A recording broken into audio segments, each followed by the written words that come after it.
the client who wanted their money back. What happened? Hi and welcome back again to my channel. My name is Katie and today I'm going to be sharing with you an experience of a customer who wanted their money back after the event. But before I share with you that, if you have not subscribed to my channel, please go ahead and do that. I would love to have you as a subscriber. I'm trying to post content like this weekly about balloon styling, event rentals, and balloon business talk on this channel.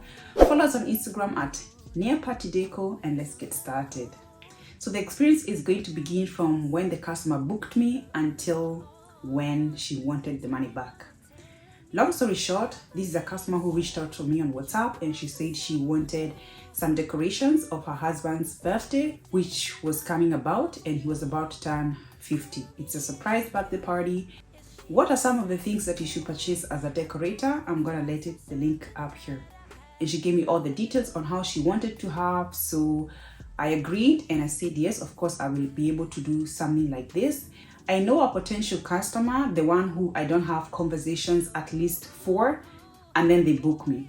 So this conversation that I had with the customer went at least 3 times and then she booked me. Normally I like to plan my event 6 weeks prior, 4 weeks prior, and depending on the time on my contract that I sent to the customer, they must pay me 25% of the money to save the date, and then the 75% 2 weeks prior to the event. So this customer even suggested I'm going to pay 100% immediately, so we are done, and she wanted everything to be done perfectly, and that was just about it. So after she paid me, everything was perfect. The date of the event came. I prepared everything, packed everything in the car. I have a checklist, what I'm always checking, the things that I need to take with me. I checked everything 100%, put everything in the car. Normally I like to go 6 to 4 hours prior to the event to get it done. But because this specific event wasn't going to be a really huge one and I have already inflated the balloons at home, I thought good, 4 hours before would still do. The location was going to be 45 minutes from where I live, so I packed everything and at least planned for 1.5 hours drive to there, and then I would probably say I wanted to take 2 hours to get the job done, and so 4 hours was going to be just perfect. So I planned everything and then I took the address that she gave me and I typed in on the navigation. So it showed me exactly 45 to 50 minutes, so off I went. What I didn't realize is I should have checked the place where I was going before on Google Maps to be specific where to find it. But until now, I enjoy really driving. And I don't know, I just like the challenges of driving, especially when I'm driving to some place where it's new. So I'm not gonna lie to you, I really didn't bother to check on the Google where the location was. I just gave it on the navigation and off I left. Halfway there, the road was closed. So I had to find the alternative to get me to the location, but this took me exactly half an hour more than I had expected. I didn't panic because I thought I'm gonna get to the location and get the job done. When I arrived on the location, there was no sign that I was allowed to park. I was not even actually allowed to drive in. So at this moment, I'm thinking, first of all, there are shops around me. It was completely in the city center. So I thought, there are people who come to deliver things, so I'm just going to pretend like I am coming to deliver. I was going to come and deliver something. Mind you, on my contract, it also says they should tell me the address, of course, their names, the date of the place where they're going. And specifically, I have said is there a parking place where I can park, or at least park to upload my stuff, and are there stairs? So I can be mentally, or I can be prepared when I take the stuff with me. I'm gonna get there, and if I need help, I go with a helper or I go with time or whatever. But knowing that there are stairs or there's no parking place or there's a parking place, it kind of helped me to mentally prepare myself when the day comes, I'm able to go there without a problem. So I sent her the contract, it came back. There are stairs, but you have a lift and there's a parking place. So I thought, oh, well and good. When I arrived on the location which she had given me, I couldn't find a place to park. So I've already lost half an hour finding my way there. And then I found myself in a place where I wasn't allowed to park, or I couldn't even stop the car. They were basically pedestrian crossing everywhere around me. So I didn't want to panic. I called the number which she had given me to call and nobody answered the telephone. So I couldn't like go out of the car and start loitering around to look where the places was, because the navigation was telling me the location is there. It's like 50 meters. So I know I'm at the location. Looking physically, I can't find the location. I'm not allowed to drive, let alone to park in that spot. So I've already wasted half an hour. Now we are heading to another half an hour that I'm just sitting in the car, literally wanting to panic. The only thing that held me down was knowing that I've already prepared the balloons. So I was telling myself, even if I have 2 more hours to go, even if I have 1 more hour to go, I got this because I'm prepared.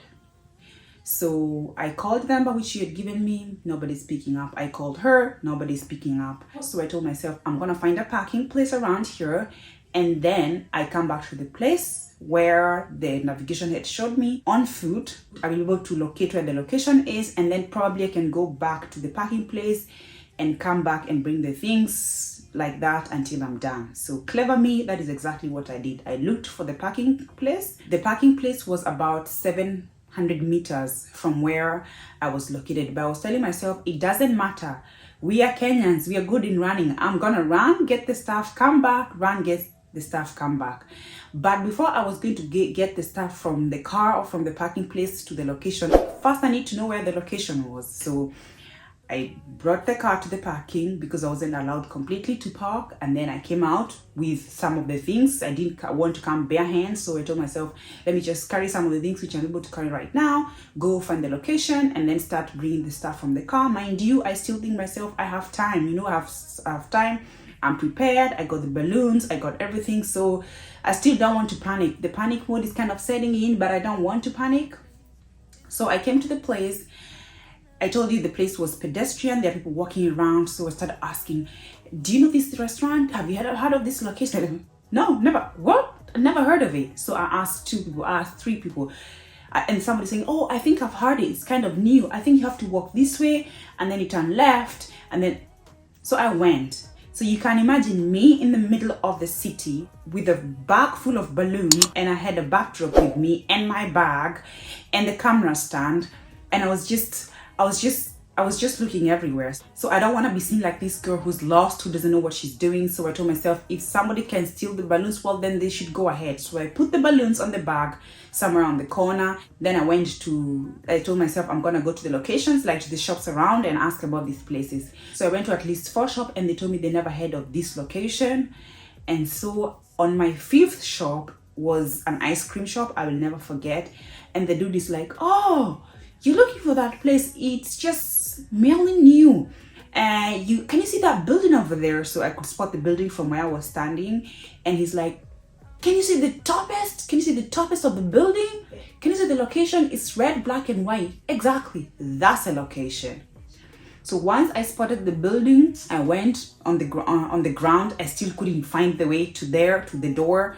So I saw a waiter coming forth. She was dressed in all black, and I'm like, do you work here? She's like, yeah, I work in this restaurant. It's right near. I said, yeah, I want to go. How do I get there? She said, you see that door over there? Just go and ring, and somebody will open for you. Like on that door, there's nowhere written that that's the entrance or that's the location.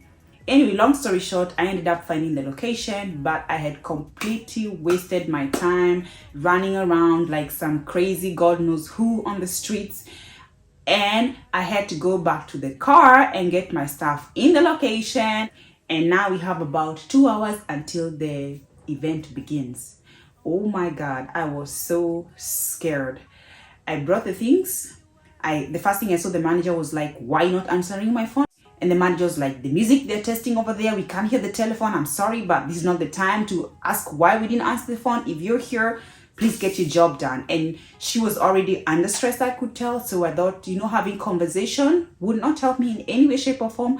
I needed to collect together. I went to the car at least 3 times, and I brought everything I needed with me. And now we have 1 hour to the event.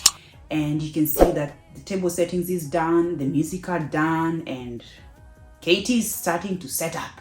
I remember thinking I couldn't even feel my tongue. I said, these are the trials and these are the things that when you sign up for something you really don't ask for. I had planned so much time. I was so much confident that this is a job that I'm gonna get within a blink of an eye. I'm going to get everything done within no time.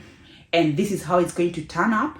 And I told myself, quitting is not what I would like to do right now. I want to do it, even if I will do it halfway, I'm just going to do it, and I'm going to do it for the best of my ability. But the first thing, if I see this customer, because I don't even know how she looks like, I will tell her that was not right. On the contract, it's written, you should tell me where the parking place is, if there's a parking place or not.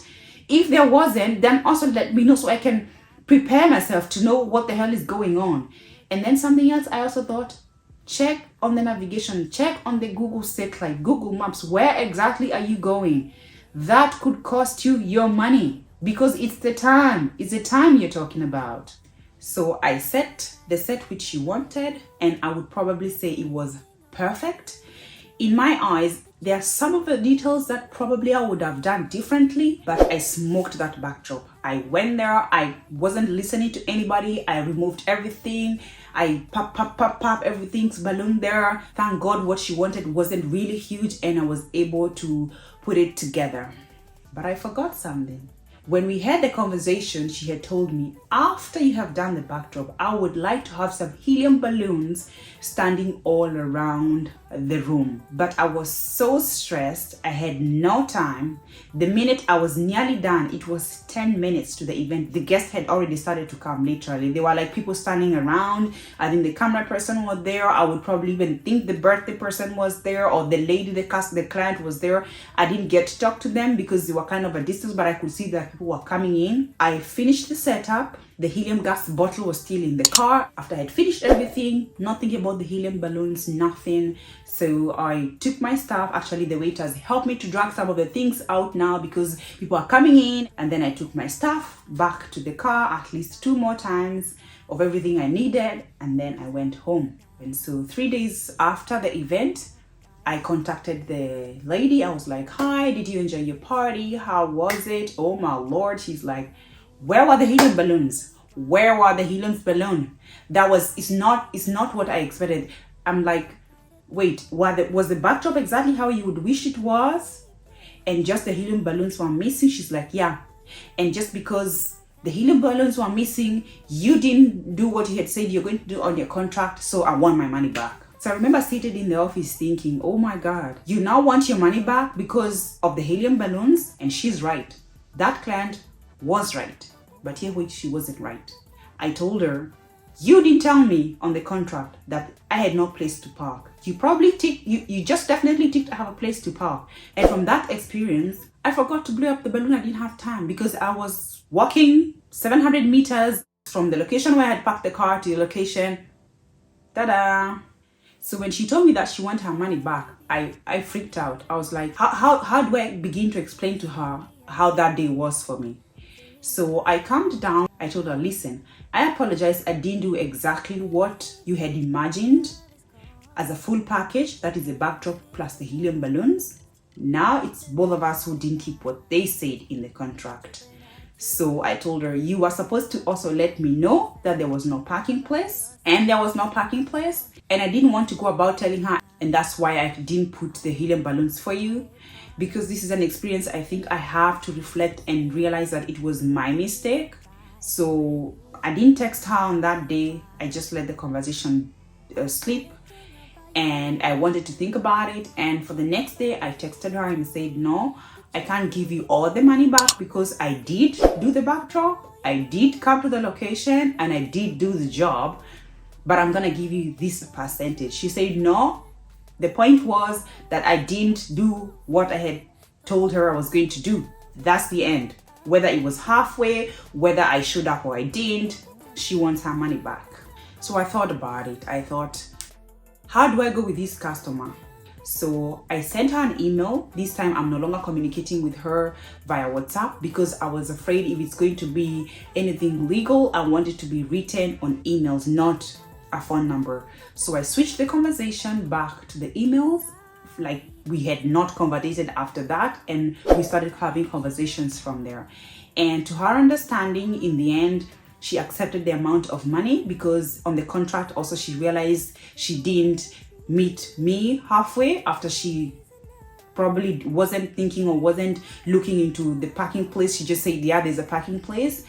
And That way, I didn't give her all the amount of money back, but there's a percentage of the money that I had to give her back, which is not very pleasant after you have had such a stressful time.